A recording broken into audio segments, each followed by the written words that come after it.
We'll get the disclaimer over, and we can get on with World Watchers. 1 minute late, but that's okay. That's okay. You don't mind, do you?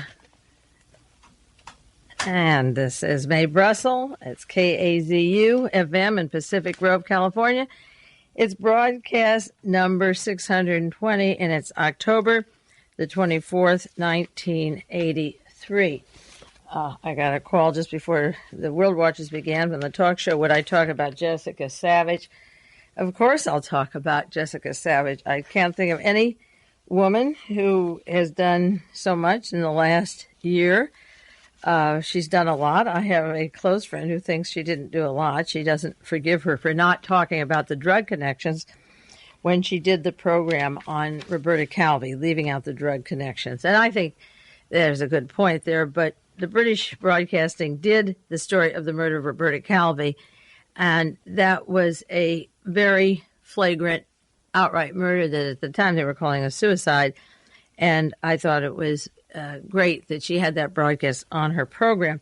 One of the first broadcasts that she had that was very controversial, that was about the Football League and Mr. Rosenblum and the death in Miami. She suggested he was murdered. That was the first broadcast that she had on her Nightline program, and that was, I thought that was a lot of courage to get tangled in that can of worms down in Los Angeles with those particular people. There's a lot of high muscle down there, and she really got right into the scene. The football team was taken over by Georgia Frontier. She was a woman from Las Vegas, a showgirl, and her husband, Mr. Rosenblum, he was the owner of the Rams in Los Angeles, Carol Rosenblum, had a little dip in the Miami Ocean and disappeared and died, sort of like Whitney Young over in Africa at the time. There's a partnership of her Rams. She owns it, as I say, totally. And she moved out of the LA Coliseum and went into Anaheim and built up this huge development in 90 acres there. And right after that time, Rosenblum drowned swimming. That was in 1979 rather. And she's the principal heir of the whole team and led the Rams to Anaheim and moved in with Gene Autry. There was a big shift of power there, and the circumstances of his death were mysterious, and she talked about that. Jessica Savage did the show, as I say, on the Vatican and Roberta Calvi, which was I thought was a good program, even though it didn't have the drugs. It showed the pathetic death in that little Chelsea hotel in London and how he really was cornered like a dog. God's banker, richest religious institution in the world, and the head of the entire Bank of Italy left dangling off that bridge in London. So she did a program on that. She did one on Klaus Barbie, and then I got a telephone call from Ray Fabrizio today. I forgot about the time when John Hinckley was shooting at Ronald Reagan in front of the Hilton Hotel, and there were other shots or backup shots. The location of Hinckley was not consistent with the bullet wounds of the president, and they talked about a ricochet, and that was the time where she insisted and said that there was a Secret Service man, just as on the grassy knoll, that she saw him by the overhang shoot a weapon. And this is on videotape that there was a Secret Service man, a second gun there in front of the hotel. And she said that, and she's carried on with her other programs. So that's at least four things that she stuck her neck out or tried to expose. I got a call from John Judge in Philadelphia today, and he explained that where she drowned was in New Hope, Pennsylvania. It's sort of like Chappaquiddick, a little dusty road, a little turn in the road, and a little bit of town, and the tide was out, and she and a friend were drowned in the car. And there aren't that many news men or women, people with courage. They're just not around. And at a local level, I'm doing it. At a national level, she was doing it. You know, Barbara Walters doesn't get shot, or David Hartman, or any of those jokers, you know, not shot or drowned. They live to their ripe old ages, and the controversial ones have these early demises, and then everyone can have a good laugh and say, I guess you're paranoid. Well, that's too bad. There was a shootout here on the peninsula that didn't make me very happy. It was at K-Wave, where a gunman came in, a 41-year-old man by the name of Norbert Schenk, S-C-H-E-N-K. That's a nice German name. He lived in Hawaii. He was a cab driver in Hawaii, but he kept hearing voices that told him to come to Monterey Peninsula to K-Wave. And he took a 21-gauge shotgun and made 55 rounds and shot the place down. The disc jockey wasn't hurt, Sandy Meester. She's only been up for 3 weeks from Whittier, from down San Clemency, is her home base, and he let her off. He told her to go away. He didn't want to hurt her, but he shot 55 rounds and $200,000 in damage at the radio station, and he was telephonically in some way controlled. He was being told that, and there was a woman, he said, who communicated with him in his taxi, who ruined his business, and evidently came here, and he was in front of the station for a few days with allegedly for wanting a job. And one of the articles in the paper says radio exterminator. He wanted or passed himself off as an exterminator. It reminded me of Adolf Hitler's Zyklon B that was used for extermination, and it was for rats and infestations of animals. Well, he's locked up, but here's a situation where a person just shoots their way into a radio station. I hope that they didn't tell him over in Hawaii it was K-Wave, but he picked Kazoo, rather, and he picked K-Wave. I hope he knew what he was doing and went to K-Wave and didn't show up at Kazoo tonight. It's a little bit scary. I don't like this kind of thing, and you're really vulnerable to the powers out there that are training these zombies. And tonight on the news, they were discussing the affair in Lebanon and the 2 cars that plowed in and all the American Marines that died. And it was McNeil Hare, the lady was saying, now, can you tell me what was in the minds of those 2 people at the time they died? And the guest was saying, well, in the Middle East, they're trained for these suicide squads. Well, they're trained in the United States, too, by the Defense Department, and they have hospitals in Japan, Hawaii, and United States, all over Italy, where they do experimentations to teach people to die and to kill themselves. And this isn't some great mystery overseas or in the Middle East. It happens all the time. And she couldn't understand what was in their mind when they went into that building. They gave up their mind a long time ago.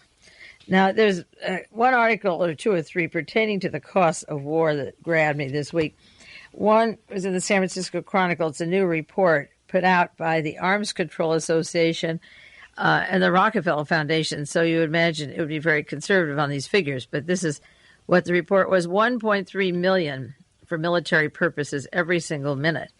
I've been on the air 9 minutes. They spent $10 million in that amount of time. $1.3 million every minute. 30 children die for want of food and vaccines, inexpensive vaccines. There are a stockpile of 50,000 nuclear weapons. 450 million in the people in the world are starving today, and 100 million acres of cropland were put out of production. The United States government paid them not to grow anything, 100 million, while 450 million in the world are starving. When Reinhard Gehlen, Hitler's chief of intelligence, came to this country, his family had published a book with their goals for the end of World War II, and one of them was to mark off the Ukraine and starve 40 million people and make 50 million slaves. Well, 40 isn't anything in the Nazi mentality. Right now there's 450 million, and there's 1 billion people living under military-controlled governments. That's not counting things like Israel that they call democracy. 1 billion people, and 9 million civilians have been killed in war since Hiroshima. 9 million, and 25 million men are under arms. You like those figures? Also, in the Wall Street Journal the same week, the president, Ronald Reagan, is planning to raise defense spending 22%. Right now, $875 every year for each man, woman, and child is given to the military. And Ronald Reagan wants to raise that 22% in the defense spending. And then another story, the arms are gaining support in Congress as spending grows, says Senator John Tower. The arms program has created a $1.6 trillion rearmament program. Can you imagine? The budget for 1984 is $260 billion, but it'll be closer to $275 billion because you have to take into account inflation. And then finally, on that subject, the Los Angeles Herald had a story this week Nuclear war in 1988 will have the first strike capability. So what will the Russians do? It's written by Robert Aldrich, called The Pentagon Strategy First Strike. And then I have a postcard I mail out to people, and this is what it says on the cover. The money required to provide adequate food, water, education, health, and housing for everyone in the world has been estimated at $17 billion in 1 year, about as much as the world spends on arms every 2 weeks. So we were talking a little bit earlier before World Watches began about insanity or crazy people. And I think everybody who simply takes this is totally crazy if you're not yelling, "We've had enough already." The San Francisco Examiner had an article that the convention center in Dallas is getting ready for the exciting ceremonies to have Ronald Reagan gloriously arrive and be nominated as President of the United States. How Dallas outstrips San Francisco in fervor for convention. It says, Dallas wants to shake the image by the violence of the Kennedy assassination and also the movie Dallas, and they are waiting for the triumphal renomination of President Reagan. Not when the Vicky Morgan tapes get out. I doubt if he'll have a triumphal renomination when those things begin to be distributed. Down in the Philippines, they're looking for a leader. The Los Angeles Times has a story. Fragmented anti-Marcos forces look for a leader. The same thing happened in every country where a military dictatorship was installed and the president was killed, whether it was in Brazil or Argentina, the Philippines, or South Korea, or in the United States. Once John Kennedy was murdered, and he wasn't perfect, but once he was murdered, the system and the way the elections were determined were such that the power structure made sure that they didn't lose. They would have the person they want and make sure that the divisions between the weaker parties would break them apart. Look what's happening in the Democratic Party now. That's a total washout. You got Jesse Jackson and George McGovern and Eugene McCarthy and John Anderson, a bunch of traveling clowns. And if you rub their heads together, you wouldn't get one idea. And Fritz Mondale, just a disgusting bunch of people. And this country's been so fractured, it never really will get together until somebody decides that they're tired of this, the way it's running right now. I still think opening up these crimes, I've always thought, is the only way to get those people out, because it could be proven that they were involved with illegal acts. The Village Voice has an article, The Spy Who Came Down on the Freeze. This is the story of John Reese, and there's a picture of him with Nancy Reagan, holding hands with Nancy Reagan, and Linda Gould, who is the director of Western Goals at the present time. It's written by Seth Rosenfield and mailed out to me by a World Watcher. It's August 8th, the 16th, 1983. And it's a quotation from John Reese. Certainly while he was campaigning and in the years before he was president, he had my material and he made use of my material in his radio programs. That goes back to when he was governor of California. Now, John Reese worked for Reagan when he was a governor. He worked for Larry MacDonald when he was killed. The computer that Larry MacDonald had that goes into the police department covers some of the dirt that John Reese and Jerry Dakota were doing in those years. And that was why it was so essential to hush up this case. They've now granted immunity to Linda Gould from Western Goals and Jay Paul from the police department. And the powers that be are going to try and cover this case up. And I want to do more about that on the second half of the program this evening. John Reese bragged about his writing for various magazines that the president reads and his material in Reader's Digest. And it also goes on to say that Western Goals is closely associated to Stern magazine, and to members of the German-based Western Goals have been linked both to the CIA and the equivalent of the CIA, the BND, which is the Reinhard Gehlen operation. And there are Nazis on the board of Western Goals. There's Mr. Milligan on the board, who's on the board of W.R. Grayson Companies with Western Goals. There are no Nazis, Luftwaffe pilot of Hitler that I mentioned last week, and Mr. Wigner, the Nazi from the Atomic Energy Commission, who's at Western Goals, and there are links to the BND and the intelligence system. So what goes from your local police department, it isn't just L.A., it's everywhere. When it goes into their machines, then when you travel or take a trip, they know your preferences, your sexual preferences, where you're going to travel, what you're going to do. Western Goals is the repository for California, probably for the Southern California. There may be one up north, too. They only surfaced because of a lawsuit going on now about files being missing from the police department, ending up with Western Goals. But this article says goes back to the early days when Reagan was the governor and to the Gehlen operation in Germany, which I've mentioned before. I read in the paper that the investigation of John Belushi has taken a turn where Bob Woodward has been asked to write a book about Belushi's death. Jacqueline, the widow of John Belushi, asked him to do that. I think Jackie shouldn't get her hopes up too high because John Woodward is not good at investigating deaths. The LAPD was very much a Watergate, and he did not talk about Tackwood or Martin or White, even though he had the information. And he covered and protected the LA Police Department at the time of Watergate when he wrote All the President's Men. He's not into investigating assassinations or conspiracies. He knows nothing about the LAPD or Daryl Gates or where the conspiracy lies, so therefore he can't possibly get the essence. And he'll write a book, but she's hired him. I don't know why.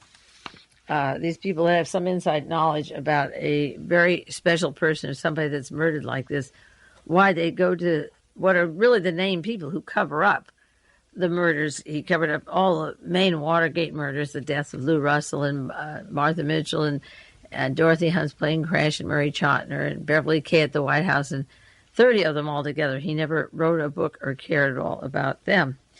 But he's going to do that. There also is a story in the newspaper this last Sunday, not a story, a little item, that Ronald Reagan Jr. is writing material, trying to write a book, and that he goes to the William Morris Agency. Now, William Morris is the agency that represents Ronald Reagan, his father, and Alfred Bloomingdale, Jerry Ford, Alexander Haig, and Henry Kissinger, all the crowd down there. And it's the agency where Marvin Pankos worked.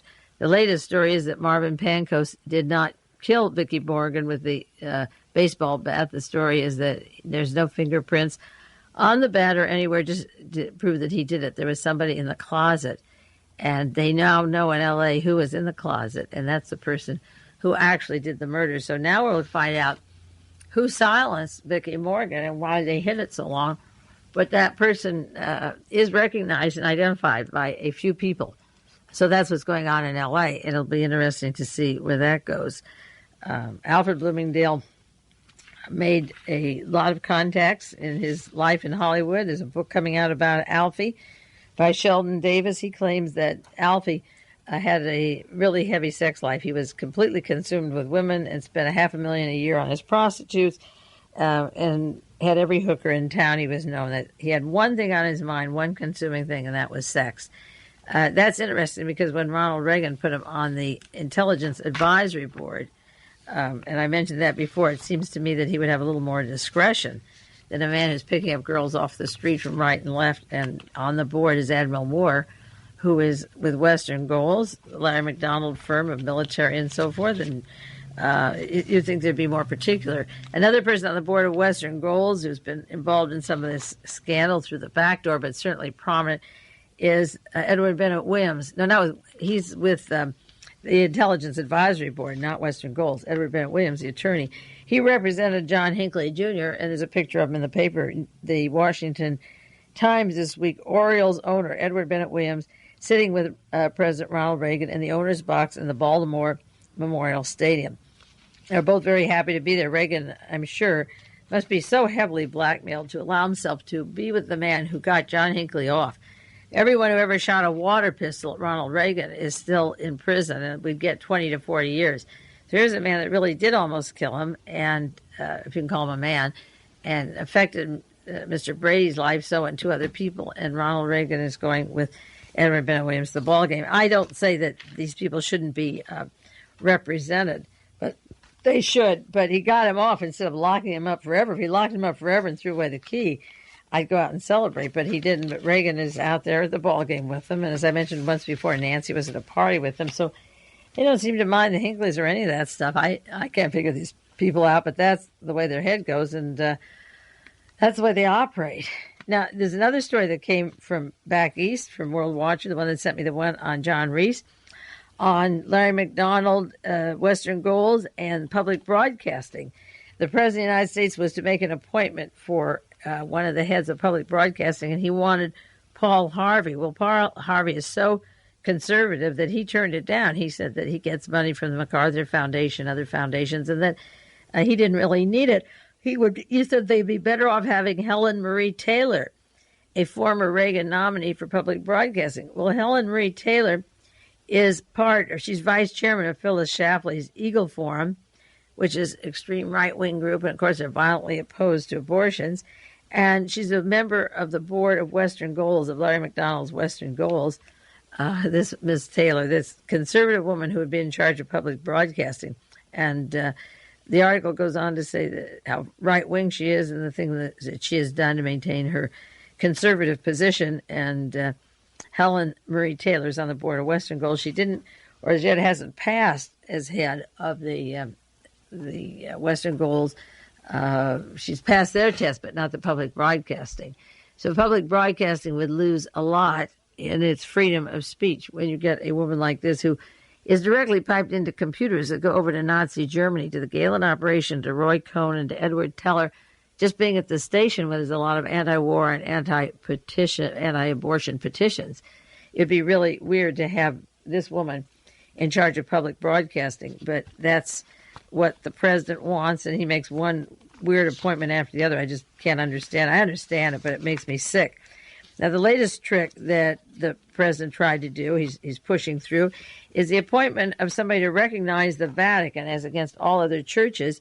This was in the Washington Times, the D.C. Times, and it said the Congress was upset because through the Senate, President Reagan pushed through a bill that would recognize the Vatican and have diplomatic ties with the Vatican.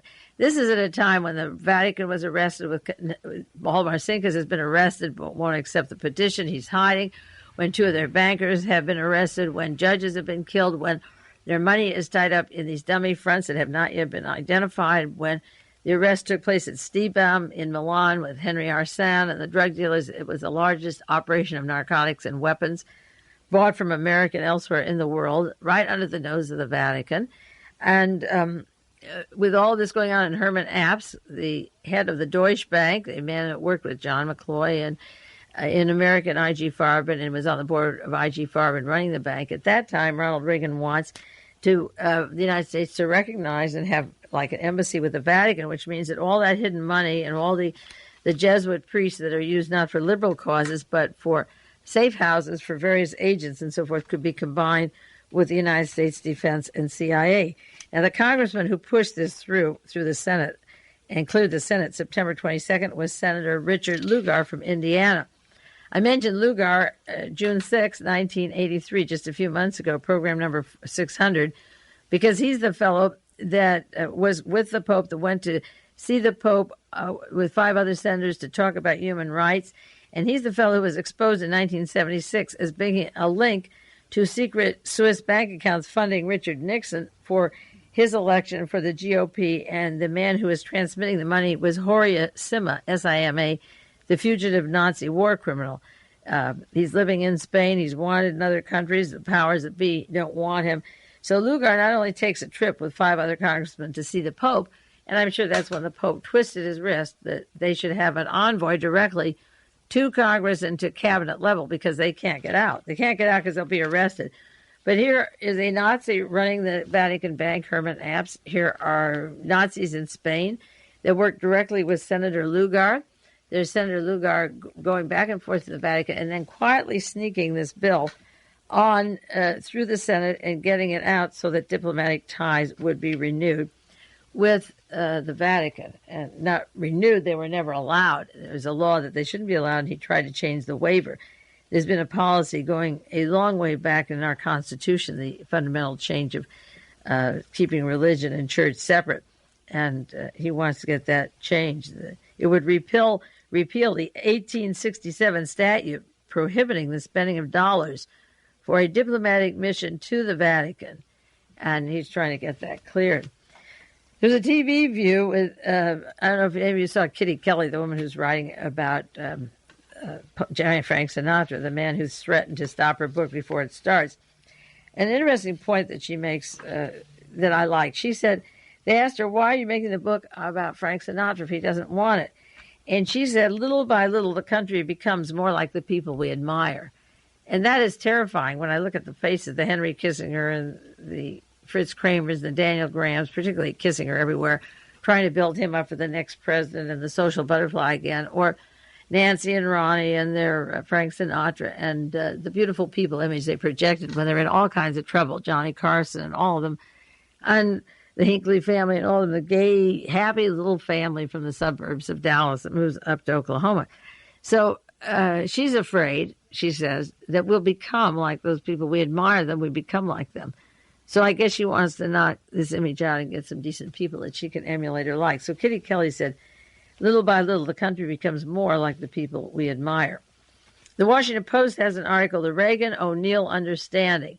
This is by David Browder. It may be a fine arrangement for them, but what about the country? And that's what I tried to say last week to the righteous members of the House of Representatives or Congress, the Senate, who put down magazines like Hustler or girly magazines or whatever it is, that they try to act so pure, and yet I remember that Mr. O'Neill's name came out at the time of the Correagate hearings, and ever since then he's been more Republican than Democrat, or totally without any vocal cords. So now attention's being called to it, at least. There was an article October the 7th of O'Neill, with Tip O'Neill, with Ronald Reagan, and they're so happy. They both know something about each other, and I imagine they're two of the most heavily blackmailed men in Washington, D.C., if you can call them men. So there are now editorials and large half-page articles. It's a fine arrangement for them, but what about the country? I also pulled out one of the articles that was published at the time of Watergate by the New York Times, August the 1st, 1973, and it tells about Mr. Tony Ulasewicz that the Senate Watergate hearings tried to make out as being very funny or humorous. And he told how he tried to get information, particularly from girls that were on the island at Chappaquiddick with Ted Kennedy. He had a scheme that involved hiring a good-looking man to seduce the women in the apartment, have pictures taken secretly, then blackmail the women into revealing details about Miss Kopechne and the party that took place before the accident. Ulasewicz was up there, and he ran houses with these kinds of cameras going in New York City. You never hear anything about him or the girls that were at Chappaquiddick, but blackmail is the name of the game, and that's what goes on in Washington a lot of the time. I pulled out, in terms of blackmail, another article that was about John Kennedy being fixed up with Inga Arvad. She was a Nazi, known Nazi spy, moved with the highest echelons with Edward VIII, and she was with Hermann Goering and all the most social of the Nazi crowd. And she came to the United States in 1942. She was sort of betting around with John Kennedy. And I heard the stories of activities before, and this story says eventually her editor told the FBI of the suspicions she was a spy, according to Parmet, and President Roosevelt ordered the FBI to bug Kennedy's hotel room to see whether she was getting any information from the young naval officer.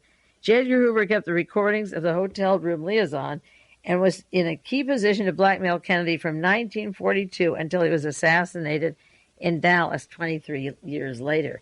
So that on the excuse that one Nazi spy had been sent to him, and at this time, J. Edgar Hoover, up to the war when it broke out, was vice president of Interpol, Hitler's Nazi police, and then eventually this information goes back to the Interpol computers. So Inga Arvad left John Kennedy. They had a little liaison, but from then on, he could bug him for the remainder of his life and get the technique going and say, well, I had to do it because I suspected. And that's what happened to John Kennedy. Yeah, this Tony Ulasewicz was presented as a comedian. I never thought he was funny at all. And in fact, I thought he was pathetic. There's a tape that a listener from World Watchers sent me by General Daniel Graham on his High Frontier story. And in it, he tells how he puts down President Reagan, and as much as says he doesn't really know anything, but he says he's telling Ronald Reagan what he wants in space in terms of weapons. He says, because after all, Reagan is only an actor. So the people behind the scene, the Fritz Kramers and the Daniel Grahams, really run the actors. And he said it was June 1983 when he said Reagan is only an actor. So that's the state of mind of Graham and Fritz Kramer and these people. And if he does what they want, he'll be a good actor. And he is a good actor. You have to say that. When he's on TV, particularly when people die, one or more, he really is great at that stuff. Now we're going to take a 1-minute break here.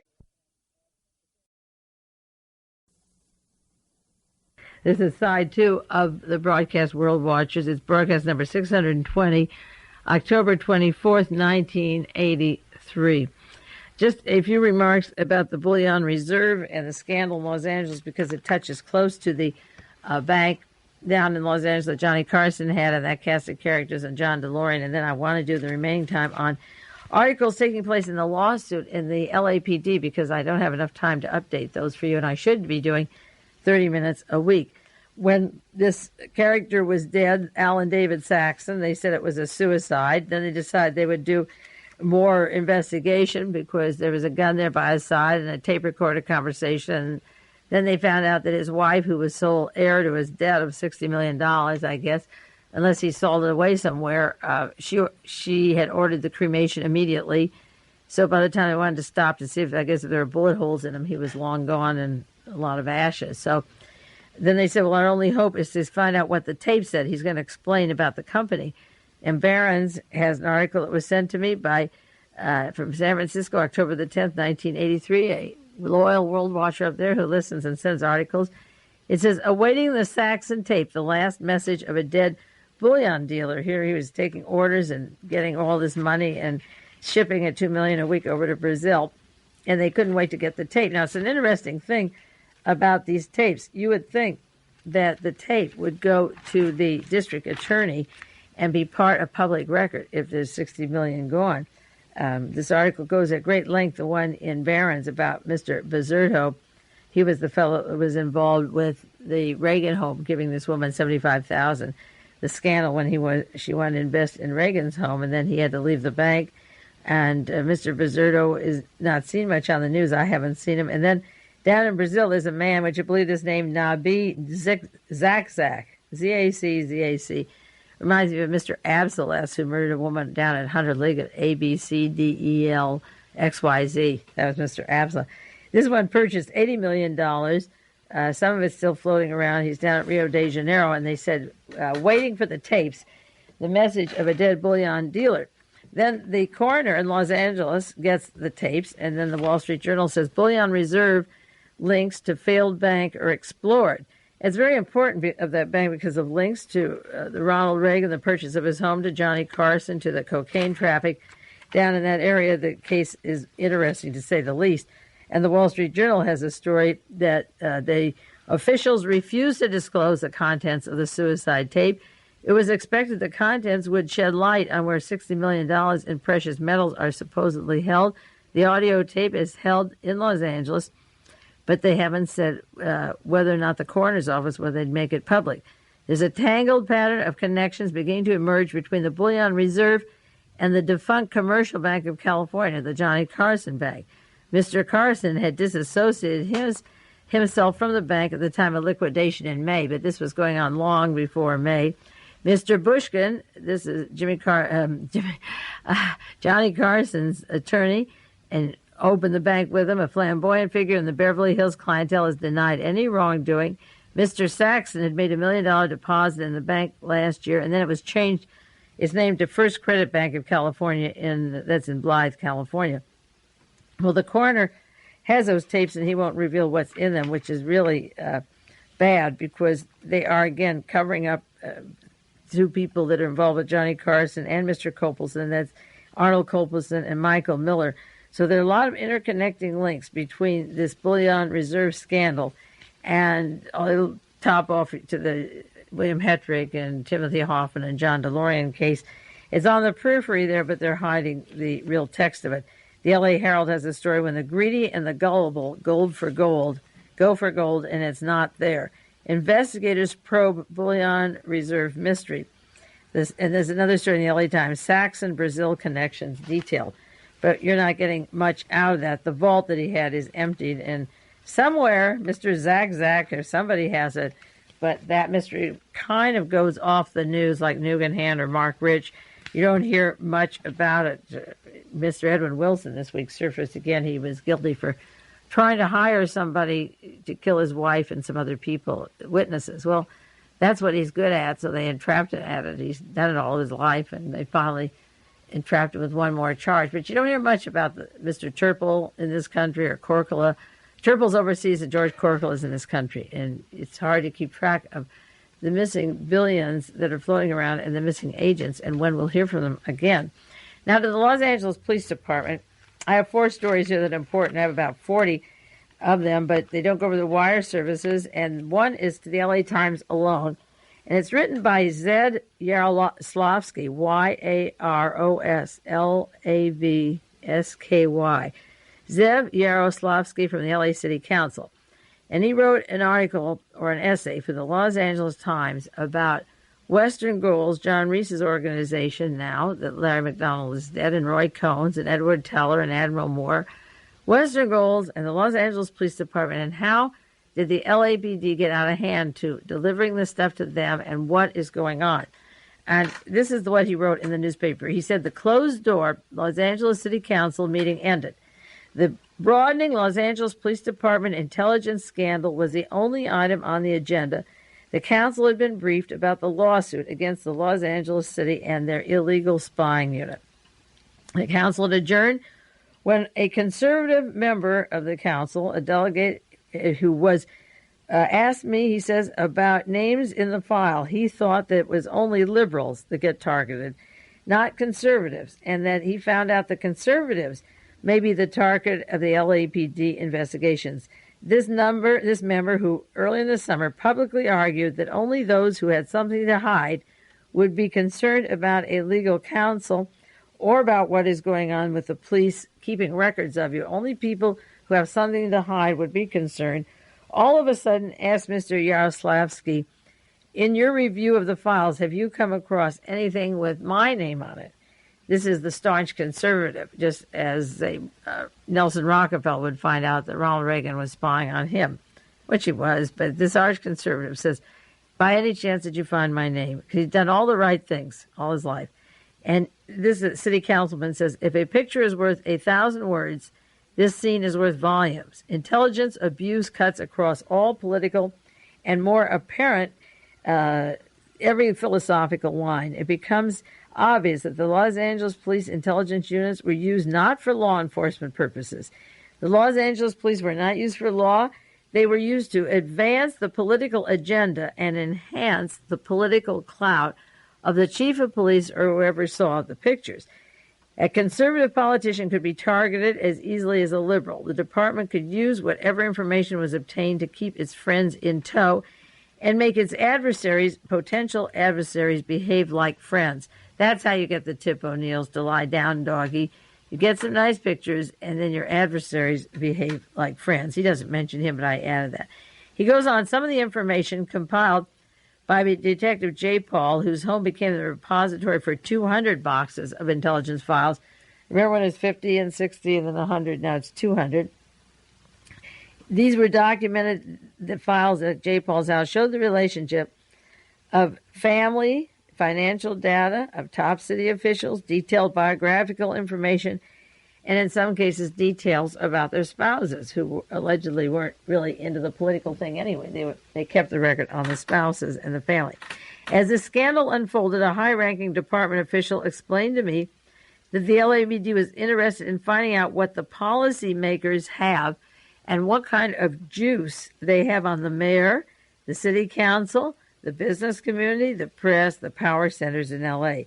That is apparently motivated to do a backgrounder, supposedly, on Planning Commission President Dan Garcia if he were named on the Police Commission. But what they did was that they kept information about various people and all their different activities. So he said items that were in their possession were every LA Times article that Mr. Yaroslavsky had written on his political fundraising activities, the names of contributors to his campaign.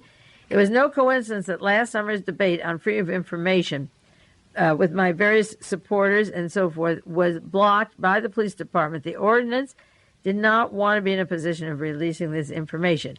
Another example was the stunning sworn testimony of Detective Michael J. Rothmiller of the Organized Crime Intelligence Division, where he was ordered to investigate the sexual preferences and extramarital relationships of the top city officials. Allegedly, it was for only one purpose, to twist these officials for LAPD aims, to go along with their methods of what they do. If they use a chokehold, it's not murder. It's called Tay-Sachs disease. If they gun a baby down, a fetus, and she dies, they call that self-defense. But the police department has been using these votes, these blackmailing votes, so that they're not reprimanded or charged with murder, and they go on to the next killing and they get off free because the city council and various political officials are blackmailed with these pictures. This article says every bureaucrat was investigated from time to time, and the police department made their business to investigate the political feelings of the city attorney, the deputy attorney, and intimidating background investigations cause weaker souls to acquiesce to departmental wishes. It's a rare individual who will stand up to this sort of pressure and intimidation, especially when that person has much to lose. And he goes on to say that the officers lacked totally what's appropriate in today's standards, that their intelligence material was inadequately analyzed, it was improperly secured, that the city was lazy, there was no civilian or oversight committee. Recently, the city council ignored the whole issue and failed to exercise their prerogative and assert control over the intelligence division. A major overhaul of intelligence gathering is in order. Now, the reason this is so important, and I have another article here about Western Goals, is that they do this in every major city of the United States, if not every city over a certain population. It's not just happening in one city. It happened, there was a lawsuit going on with police abuse, and they found out the data was going to Mr. Edward Teller and Admiral Moore and Western Goals. But the point is that the scandal is that it's going into every major city and every computer and off to the Galen group, even though Galen's dead. There's still spies in Germany, and Mr. Wigner and Mr. Milliken from J. Peter Grace and the who's who of conservatism on Western Goals. And Mr. Yaroslavsky said that there should be better guidelines, that they should make violations of this kind of behavior, and that they shouldn't be operating unless somebody's broken the law. But then he says the basic tenet of our democracy, that we the people form the government and furnish and limit its power, must be restored in our city and reaffirmed in our society. The basic tenet, in other words, you cannot run the country by blackmail. That's what the essay is about. And he says, if there's a lesson to be learned from this experience, it is that unchecked government has an insatiable appetite to increase its power at the expense of our liberties, an insatiable appetite to increase its power. Power being what you know on somebody, who they sleep with, where they go on their vacation, and what they do, and your sexual preferences. You see, in the PD has more than, and your medical bills and your medical files are also in their possession. Just because it's government, he said, just because it's government action doesn't mean it's right. And just because someone takes apart government policy and doesn't like it, that doesn't make him or her a criminal. If you don't like the Los Angeles Police Department, then they keep a file on you. And if you object to their brutality, a file is started on you as if you were the criminal. And he's saying that doesn't necessarily make you the criminal. Now, there was a story in the San Jose Mercury News that was sent to me. I take the San Jose Mercury. I don't get the regular news. And it's from the Night Rider Service, watching a right-wing watchdog.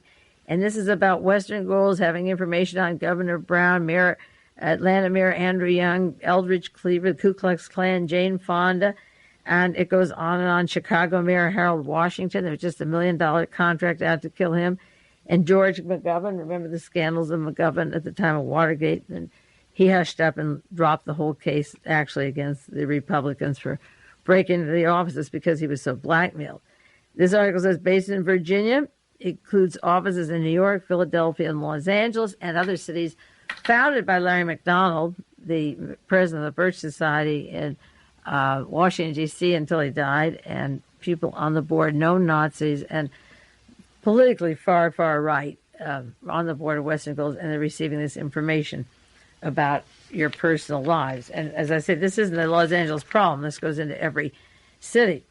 Now, one of the members from the crime division got up to testify and repeat his charges that he did 17 different operations against public officials on their sex, illegal spying. He worked for the PDID, that's the police department, intelligence division, and then he switched to the crime division, organized crime intelligence division. And he explained to the grand jury what he was doing for another agency, that the police department isn't limited. There's criminal conspiracy section, there's a CII, there's a PDID. They have a whole alphabet of letters, so if you stop one, they can go on to the next. But the important thing is that this fellow was testifying and then was let off from the police department. Detective Michael J. Rothmiller about his spying and what he was doing for the police department. And then the next day, the law office of Gibson, Dunn and Crutcher, that's the law firm that represents Ronald Reagan It's a law firm that the Attorney General, William French Smith, comes from. They're representing the police that are doing the illegal spying and the bedroom spying. You see, that's the way the Attorney General or Paul Axel get votes for their candidate, Ronald Reagan. Plenty of girly shows. Maybe the tables be turned on him this year. If Larry Flint has the pictures of Ronald Reagan, maybe we'll say, okay, it's only fair. Turn around is fair play. And if you want to use those girly pictures, get them out on the table because they exist. Well, the LAPD uses this technique, and the law office of Gibson, Dunn, and Crutcher didn't want a witness, a particular squealer from the Organized Crime Division, like Mr. Rothmuller, telling him what is going on. So the LA Times had a story, court asked to stop new spy probe. And the city of Los Angeles was asked by Gibson, Dunn, and Crutcher, that law firm, to please stop a lot of the stories of illegal spying of the police department because they didn't want this going on anymore. They don't want the stories out in the public. And the attorney for Gibson, Dunn, and Crutcher, this is the Reagan Law Office, had a quotation in the LA Times. This is what it said. The ACLU is on a fishing expedition that is destined to become a cruise around the world for information on legitimate intelligence operations. Fred Bennett, whose firm of Gibson, Dunn, and Crutcher, asked that they stop investigating the crime division and start the trial November 14th to keep the floodgates closed and keep the ACLU from obtaining testimony and documents about any department except the PDID. Well, the PDID moved their offices and moved their call letters, and then they go on doing what they've been doing and have all these rare films to look at and edit into Blackmail. But I thought that was a good quotation. They have a fishing expedition that's destined to be a cruise around the world. I wish it would be. I think it's time for a little more Watergate stuff to come out. It looks like that's what is going to happen because that never really was cleared up. So the fishing expedition could be the cruise around the world, and they've asked them to stop and keep the floodgates closed. They're not making any bones about what's involved here. They come out and say, we've got to keep it closed. There's another story in the LA Times. Police spy unit hid data. And this was important because Thomas Scheidecker, Scheidecker, who along with J. Paul had data, took it outside his home. He didn't have it in the garage with the Western Gold's material. Not that he didn't want it. He just had it at his home as a railing station. And he was told by Robert Loomis, that was the guy in charge of removing the material, move your stuff, put it out. They put it in the glove compartment of cars. They put it in attaché cases. They put it into bags. They hid it into briefcases. They were stuffing their car. The police were coming to check the guidelines that were imposed in 1976, and they had broken the guidelines by keeping this snooping stuff. So Loomis ran out of town. He left L.A. and said, I'm going to move to Nevada, and his name is familiar as being involved with the break-in at the Romaine headquarters of Howard Hughes. I have to check that out. Loomis is retired and living in Nevada. He's not available for comment. It seems to me that if you commit a crime, you just go back to the scene of the crime and don't run to the next state. But they were told, Mr. Scheidecker was not asked why Mr. Loomis wanted the material out. He took it out and was to get away so nobody could see what there was and what they kept records of, because the information might include everything from a person's political affiliations to his latest lover, and they wanted that out of the way. And Mr. Scheidecker says that after they discovered that he had 7 boxes of sensitive intelligence documents, originally I thought Scheidecker had 100, but maybe they're stuffed into 7 bigger ones. He had 7 boxes that were discovered in his residence. In his deposition, in his court deposition, Scheidecker said he was unaware that he had the files at home until they were seized by the Internal Revenue. Do you believe that? Open files and diaries of the President of the United States talking and into the Western Gold's machine of the L.A. Police Department. Anything that Haig and Butterfield have can go into those machines. Anything from the House on-American Activities. Any reel from any bedroom, any hotel room can go right from the White House down to the whorehouses. It's not that there's any difference. I shouldn't say down. They're all the same. But can you imagine that this man has this stuff in his home when he's caught with it, and he says, well, you found it. I didn't know it was here until today. And he was ordered to put it there by a man who doesn't have any accountability but leaves and goes to Nevada. They're trying every trick to limit the case, to leave the state, to move the files out so that they won't be caught with the papers of illegal spying that go back to when Ronald Reagan was governor of California. Now, one of the most disgusting articles was about the anti-terrorist unit. When the police department, the PDID, was broken up, They just changed the name and called it the Anti-Terrorist Union, because if one isn't good, you just use the same people's same names, like Mark Rich is Mark Rich Limited or Arrington or whatever. They changed the names to the terrorist unit, but one of the men involved with ordering the destruction of paper and not cooperating with the investigators is now one of the top assigned to the anti-terrorist division in charge of the Olympic security. And the LA Times says the lieutenant in the Los Angeles Police Department's new anti-terrorist division ordered that certain intelligence materials be concealed from the police commission that he served while he served as a supervisor in the department's Police Disorder Intelligence Division, the PDID. He was a supervisor in the police department, and when they came and wanted to supervise what was in the files, he ordered that the intelligence material be removed. Elmer Schiller and 9 PDID officers hid documents before the 1972 audit by the police commission, and the police knew something was funny. Now, what happened was that Mr. Schiller, who ordered this, said he didn't want the police officers to have be seen with this material or the investigators to have it. Then it goes on to say that Lieutenant Scheidecker, who first worked with the PDID command structure, is now assigned to the anti-terrorist division. At the minimum, Mr. Hoffman of the Civil Liberties Union said, we're uncomfortable about the fact that a lieutenant in PDID is now a leading officer in the new division that may have directed the subordinates to circumvent civilian control. And the ACLU lawyer, Mr. Hoffman, said that the newly formed anti-terrorist division is in many ways merely a publicity stunt designed to diffuse adverse publicity rather than a needed change in policy. And when he asked Commander William Booth why this Mr. Schiller was still in charge, if he was caught with material that was supposed to be destroyed, if he was secreting away, how come he still now got a big job with the Olympic Games, the anti-terrorist group? And William Booth, the commander, gave this answer. He said, the members of the new division were carefully selected after thorough investigation of their background, abilities, and integrity. That means that this Mr. Schiller came out. He came at the time of Larry MacDonald's forming Western Goals in 1969. And as 1979, rather, when Western Goals was formed by the Pentagon and the CIA in 1979 with the Birch Society, then this man goes to the police department and gets on PDID, and within a year, the Los Angeles police files are going into Western Goals, which is one of the reasons it probably was set up. So the article in the LA Times tells about one of the fellows who was hiding material that was supposed to be destroyed.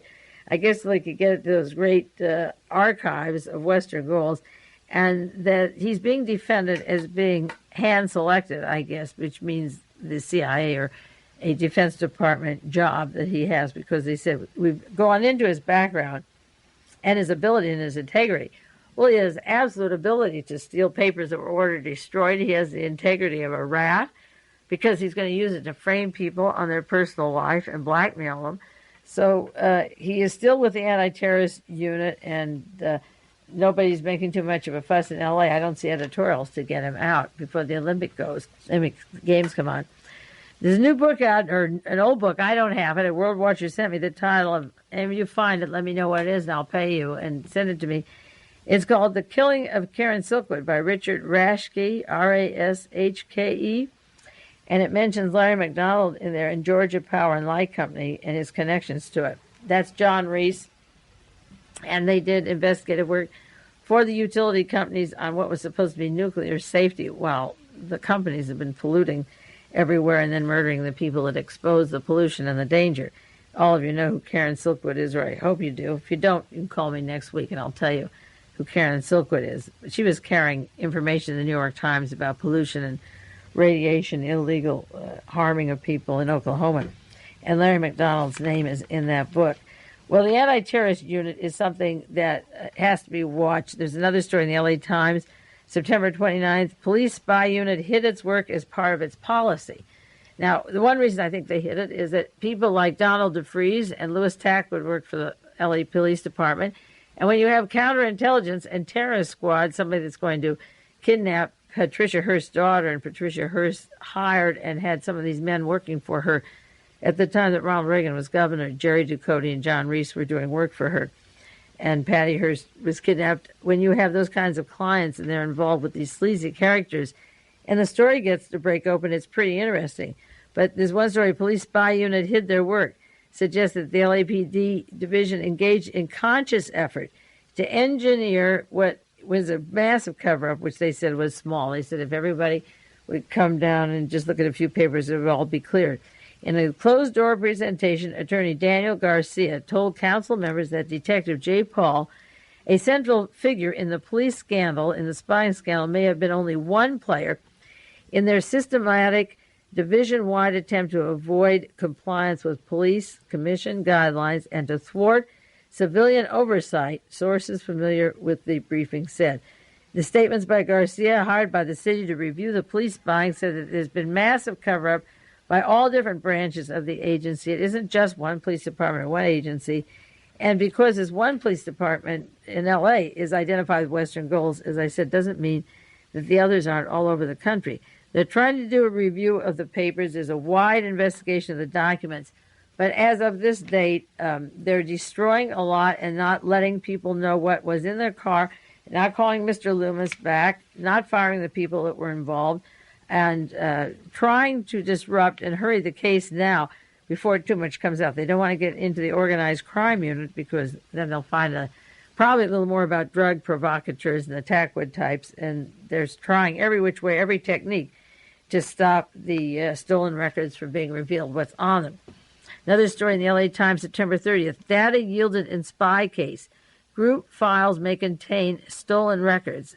The director of Western Goals, the anti-communist Western Goals, told the grand jury a box filled with subpoenaed computer disks and printouts believed by the authorities contained pilfered Los Angeles police intelligence. Now, Linda Gould, G-U-E-L-L, is the head of Western Goals. Larry MacDonald is dead. Just before he could testify, she's invoked her Fifth Amendment right, and she has released a few documents in return for security. She wasn't going to do it, but there was an article in the newspaper that suggests, a lot of them suggest that Linda Gould be not given immunity and that she tell what's going on so that people really understand the depth of this. And Jay Paul, as I say, was given immunity this week. The Civil Liberties Union wanted him to have immunity so that he would tell how deep this goes into Western Goals and what's going on there and be able to figure this out. But the officers, according to another article in the LA Herald and Examiner, were ordering them, destroy your papers, burn them, get rid of them, just like Watergate. They were deep sixing the papers and telling L. Patrick Gray, the acting director of the FBI, to get rid of papers that were valuable to exposing what was going on at the time of Watergate. So we have a mini Watergate down in Los Angeles. They're referring to it as a Watergate. It involved the 8 years when Ronald Reagan was the governor of California. There was a lot of spying. The spying was ordered to be halted. It wasn't halted. And this is something that will be opening up soon, the trial. They're going to limit it just to one section of the police department when a lot of the sections are involved. They're giving immunity to people who really should be prosecuted. They're scared to death, like they say. They don't want a huge cruise around the world or a opening up of those scandals there. So we'll follow this in the weeks to come. It'll be interesting, and it's very, very important to all of our freedoms because if they can't stop this, they certainly can't stop it in any other police department in the United States. Well, that's it now. Our time is up. I see the clock is just on the hour. This is Mae Brussell, and it is KAZU-FM in Pacific Grove, California, and I'll be back with you next week.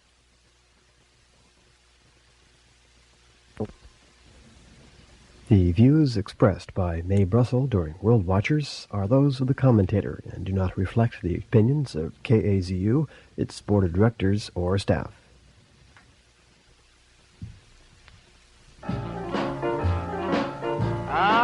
These is everybody's blues. These blues here I'm playing is for the railroad man that's got a family on both ends where they make both